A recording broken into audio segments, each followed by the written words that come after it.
और चलिए अब बात करते हैं संभल की, जो समाजवादी पार्टी की 2027 के प्लान का बड़ा हिस्सा बनता नजर आया।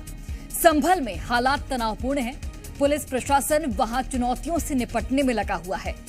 10 दिसंबर तक वहां बाहरी लोगों की एंट्री पर बैन लगा दिया गया है। बावजूद इसके समाजवादी पार्टी के नेता आज संभल में पीड़ितों से मुलाकात करने के लिए निकल पड़े, जिससे हालात और बिगड़ने की आशंका को देखते हुए पुलिस ने एसपी नेताओं को पहले ही रोक दिया, जिससे सियासी बयानबाजी अब तेज हो गई है।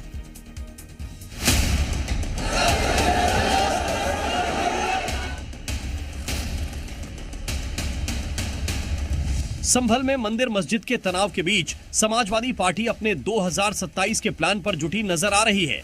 एसपी की कोशिश है कि संभल के जरिए वो अपने वोट बैंक को और मजबूत कर सके, और यही वजह रही कि एसपी नेताओं ने संभल मार्च का ऐलान कर दिया। लेकिन संभल में एसपी नेताओं के जाने से माहौल न बिगड़े, इसके लिए पुलिस ने उन सभी नेताओं को पहले ही रोक दिया जो संभल जा रहे थे। इस दौरान कई एसपी नेताओं ने पुलिस को चकमा देकर निकलने की कोशिश भी की, जो कामयाब नहीं हो पाई। सबसे पहले आपको बरेली की तस्वीर दिखाते हैं, जहां पुलिस के जवान तेजी से दौड़ लगाते नजर आए। पुलिस की यह दौड़ एसपी के जिला अध्यक्ष शिवचरण कश्यप को पकड़ने के लिए थी, जो संभल जाने के लिए पुलिस को चकमा देकर वहां से निकल गए थे। पुलिस को जैसे ही इसका अंदेशा हुआ तो जवानों ने दौड़ लगा दी।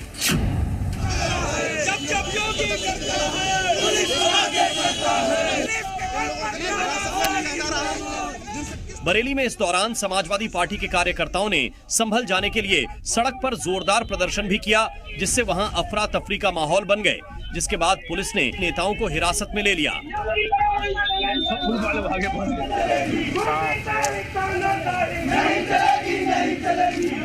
उधर लखनऊ में यूपी विधानसभा में नेता प्रतिपक्ष माता प्रसाद पांडेय की अगुवाई में भी एसपी नेताओं का एक दल संभल निकलने वाला था, लेकिन पुलिस ने पहले ही गाड़ियां लगाकर उनका रास्ता रोक दिया। जिसके बाद माता प्रसाद पांडेय ने समाजवादी पार्टी की तरफ से संभल में मृतकों के परिजनों को 5 लाख की आर्थिक मदद का ऐलान किया। साथ ही यूपी सरकार से 1 करोड़ का मुआवजा देने की अपील की।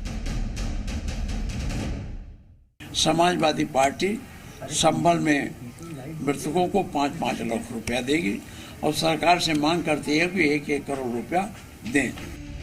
वहीं लखनऊ में समाजवादी पार्टी के प्रदेश अध्यक्ष श्याम लाल पाल को भी संभल जाने से रोकने के लिए पुलिस ने हाउस अरेस्ट कर दिया, जिस पर उन्होंने सरकार को घेरते हुए लोकतंत्र की आवाज दबाने का आरोप लगाया। इधर दिल्ली गाजियाबाद बॉर्डर पर संभल जा रहे एसपी नेताओं को पुलिस ने पहले ही रोक दिया, जिसमें सांसद जियाउर रहमान वर्क, मोहिबुल्ला नदवी और हरेंद्र मलिक शामिल थे। एसपी नेताओं को रोका गया तो उन्होंने योगी सरकार को घेरते हुए आरोप लगाया कि पीड़ितों का दर्द सामने न आए, इसलिए संभल में एंट्री पर बैन लगाया गया। लोकतंत्र समझ में नहीं आ रहा किस प्रकार ये यहाँ पे कानून चला रहे हैं। अगर कोई हमें प्रदर्शन करना होता है, धरना करना होता है, मेमोरेंडम देना होता है, लोगों के दुखों में शरीक होना होता है, तो लोगों को, हमारे सांसद विधायकों को हाउस अरेस्ट कर लेते हैं। ये भी एक तरह का जो वायोलेशन है कि जो फंडामेंटल राइट हैं कि एक दूसरे के साथ में वो करना चाहिए, और हम लोग तो वहाँ अमन और शांति की अपील करने और लोगों के दुख दर्द को जानने के लिए जा रहे थे, तो हमें यहाँ रोक दिया गया।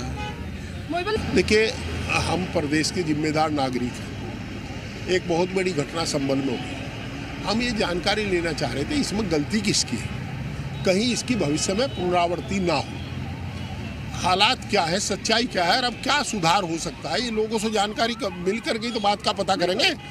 इस बीच कई एसपी नेताओं को हाउस अरेस्ट भी किया गया, जिनमें बरेली के आंवला से सासंद नीरज मौर्य भी शामिल थे, लेकिन पुलिस ने उन्हें जाने से पहले ही रोक दिया। जिस तरह से आज पूरे प्रदेश के हमारे नेताओं को पुलिस रोकने के लिए पूरी ताकत से लगी हुई है, अगर यही ताकत संभल का प्रशासन वहां पे पहरे लगा देता तो ये घटना ही ना होती। और हम लोग अगर वहां जाएंगे तो माहौल क्यों खराब होगा भाई? हम लोग जनता के चुने हुए लोग हैं। जनता अगर तकलीफ में है तो मेरी जिम्मेदारी है कि मुझे वहां जाना चाहिए। यूपी सरकार पर हमले हुए तो योगी के मंत्री भी मैदान में उतरे और उन्होंने संभल पर सियासत का आरोप एसपी नेताओं पर लगा दिया। अब वह प्रतिनिधि मंडल भेज करके एक तरह से आग में घी डालने का काम कर रहे हैं, जो समाजवादी पार्टी के लिए बहुत